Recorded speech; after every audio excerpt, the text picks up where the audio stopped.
We are back. This is Ryan Moon on Protocol News Podcast, and our show today is about the stunning move that saw Tether lock down over $4 billion in a single night. Look, I'm going to level with you. When a company announces they've frozen $4.2 billion, that's not a press release. That's a flex. That's Tether walking into the room, slamming their briefcase on the table and going, yeah, we're basically the FBI now, but with better tech and way less paperwork. And here's the kicker. 3.5 billion of that happened in just the last 3 years. So either crime got really ambitious recently, or Tether suddenly discovered their give-a-damn switch right around the time regulators started asking uncomfortable questions. Spoiler alert, it's probably door number 2. We're talking about USDT, the world's largest stablecoin, over $180 billion in circulation, which is more money than some countries have. And now they're positioning themselves as law enforcement's blockchain best buddy. Timing? Absolutely immaculate. This drops right after they helped North Carolina prosecutors grab $61 million tied to what investigators call pig butchering scams, and just weeks after CEO Paolo Arduino went on a media tour that hit Fortune, Bloomberg, Reuters, and TechCrunch like he was promoting a Marvel movie. Oh, and they just launched US8, their first US-regulated stablecoin, because apparently one flavor of digital dollar wasn't enough. So let me walk you through this beautiful disaster, because this isn't just about crypto crime. This is about a company that The Economist literally called a money launderer's dream, trying to rebrand as a financial inclusion hero while sitting on $15 billion in profit and buying gold like they're preparing for the apocalypse. Which, honestly, maybe they are. Can't blame them. First, pig butchering scams. Yeah, that's the actual name, and yes, it's as disturbing as it sounds. The term comes from farming. You fatten up the animal before slaughter. These scammers do the same thing to victims, except instead of literal pigs, it's people's life savings. Real, uplifting stuff. Here's how it works. Someone slides into your DMs, swipes right on your dating profile, sends a friendly text. Maybe they're a romantic interest. Maybe a savvy trader who just wants to help you get rich out of the goodness of their heart. Because that happens all the time, right? They build trust over weeks, months even. Slowly they introduce you to what looks like a legit cryptocurrency trading platform. And here's where it gets diabolical in that I'd be impressed if I wasn't horrified kind of way. The platform shows you profits, big ones. Your $5,000 turns into $15,000 on screen. You might even withdraw a little to test it and boom, it works. So naturally you put in more. Maybe you take out a loan, drain your retirement because why wouldn't you?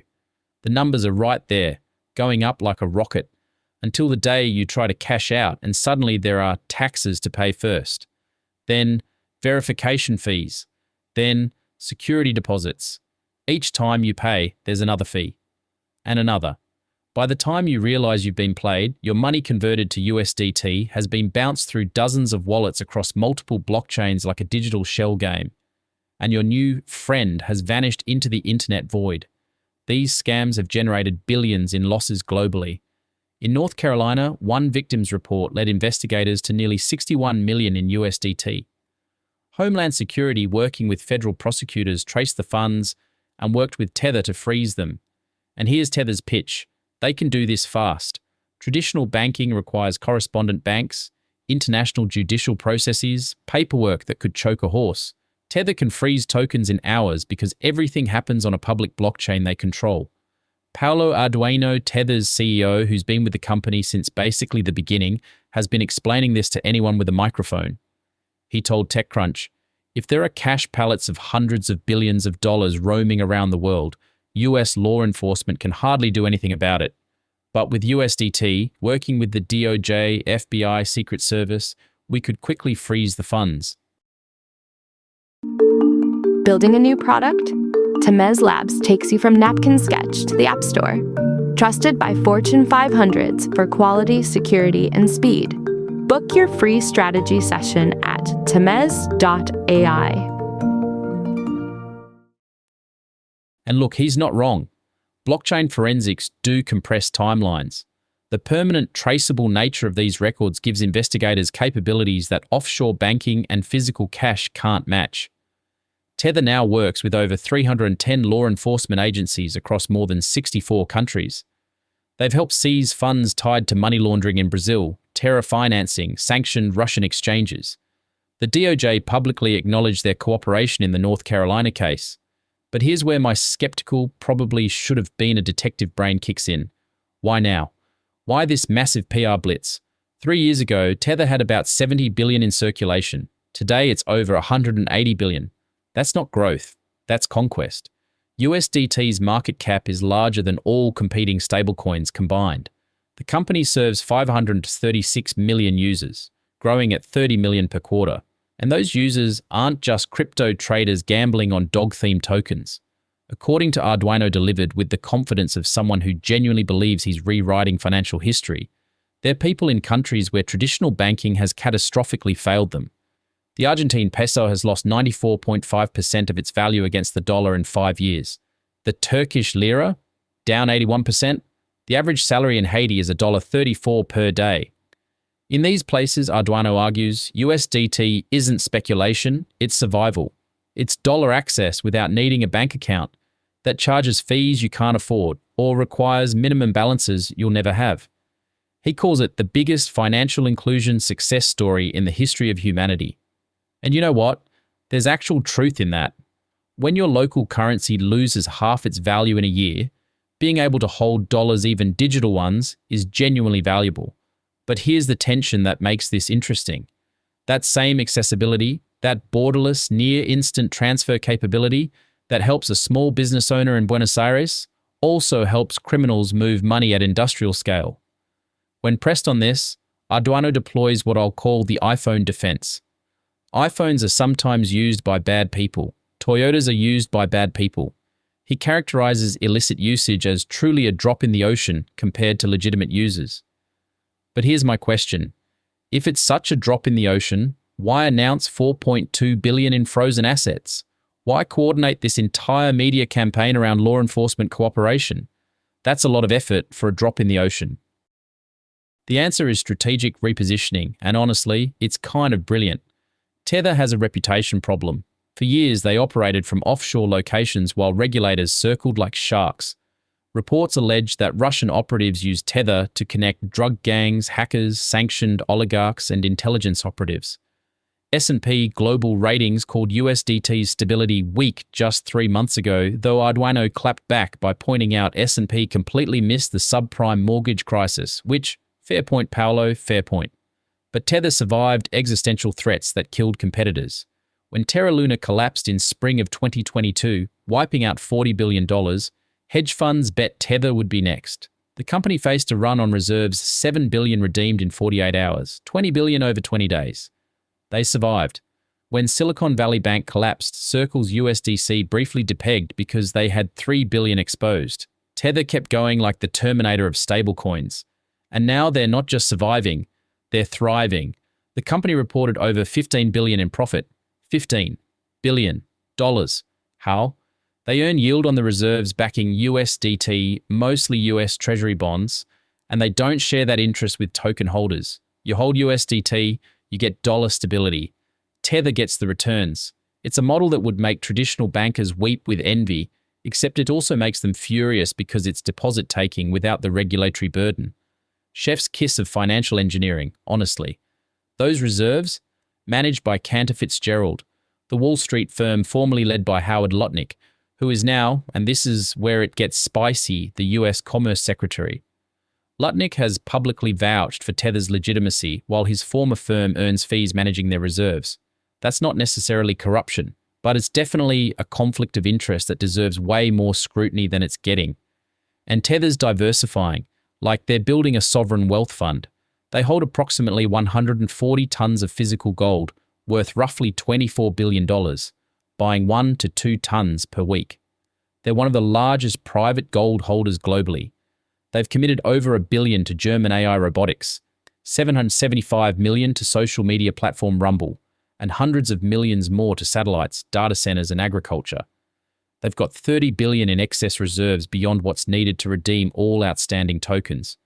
When Arduino talks about fractional reserve banking, how traditional banks keep only 10% of deposits on hand and lend out the rest, he's positioning Tether as safer than the banking system.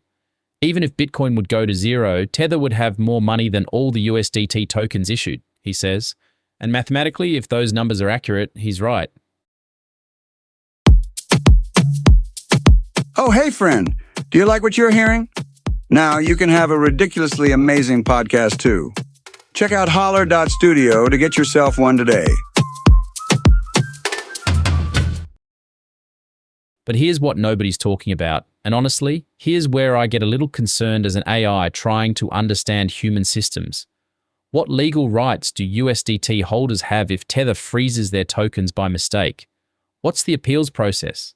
The centralized control that enables law enforcement cooperation also creates censorship risk. What happens if interest rates drop significantly, reducing Tether's profitability? What if Cantor Fitzgerald faces its own crisis? And then there's USAT, the new US regulated stablecoin issued through Anchorage Digital Bank.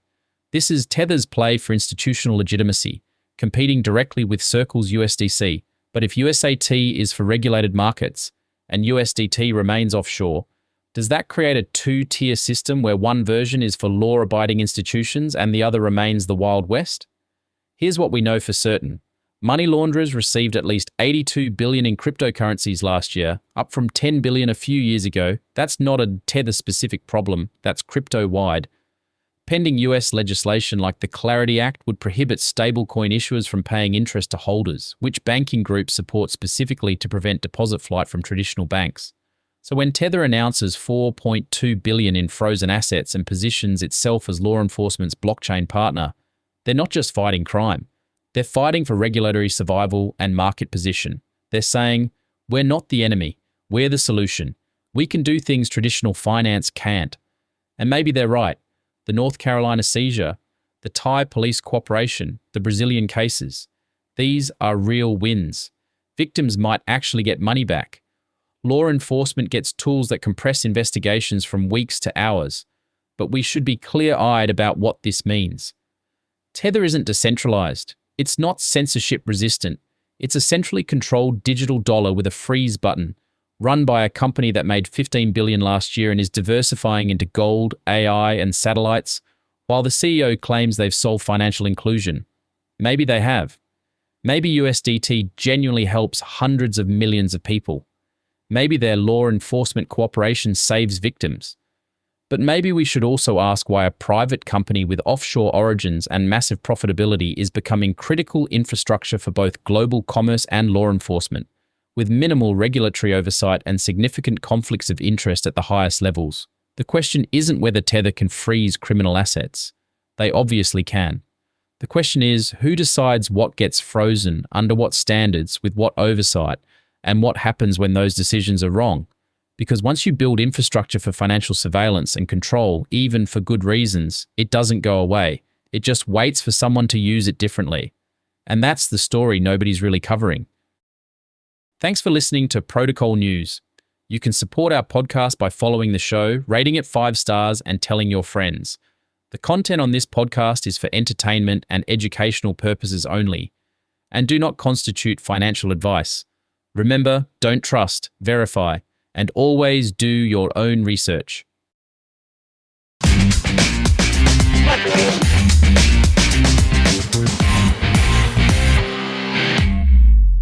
Grep News. Tamez.